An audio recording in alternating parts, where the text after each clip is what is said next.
भाजपा वाले भड़काने आएंगे, तरह तरह की अफवाहें। कमलनाथ आ रहे हैं भाजपा में।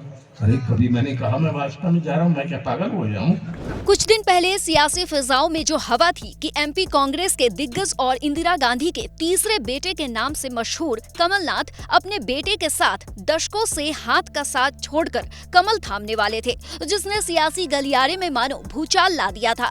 लेकिन सियासी चाणक्यों और पंडितों का दावा पानी के बुलबुलों की तरह फूट गया और कयासों का दौर तब थम गया जब ये सामने आया कि गांधी परिवार के सबसे करीबियों में से एक कमलनाथ कमल के नहीं कांग्रेस के ही नाथ रहेंगे। छिंदवाड़ा के चौरई के मंच पर कमलनाथ ने न केवल ऐलान किया कि वो हमेशा कांग्रेस के ही साथ रहेंगे, बल्कि बीजेपी पर जमकर हमला बोला और कहा सत्ता दल सिर्फ कयासों और अफवाहों की हवा बना रही है, जिससे सावधान रहना है।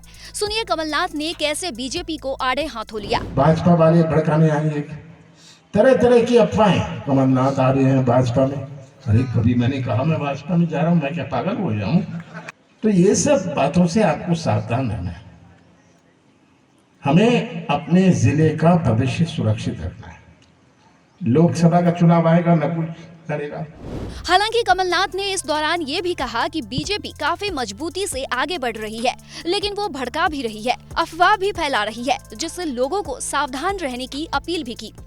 और बीजेपी की सरकार तो रही है, पहले भी रही है, पहले भी तो हम सब करते थे, पहले भी तो सब होता था। तो ये आपको भड़काने आएंगे, अरे बीजेपी की सरकार, अरे बीजेपी की सरकार तो 18 साल से थी, अपना तो काम नहीं रुका ना। ये भड़काने आएंगे, भड़काने आएंगे, राम मंदिर की बात करेंगे। अरे हम सब राम भक्त हैं, क्या राम मंदिर का पट्टा बीजेपी के नाम है? वहीं खुद के सियासी सफर पर विराम लगाने की अटकलों को लेकर भी कमलनाथ ने खुलकर बात की और कहा कि अगर आप मुझे विदा करना चाहते हैं तो मैं तैयार हूं, मैं अपने आप को थोपूंगा नहीं।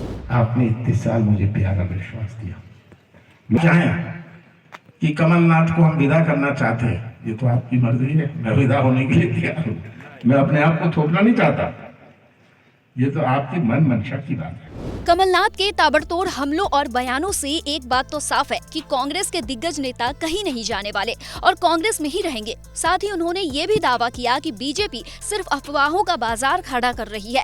बहरहाल कमलनाथ के इन बयानों से बीजेपी में शामिल होने के दावे तो खत्म हुए ही, साथ ही कांग्रेस के लिए बड़ी राहत भी लाई है, जो एक के बाद एक नेताओं के बीजेपी में शामिल होने से परेशान दिख रही थी।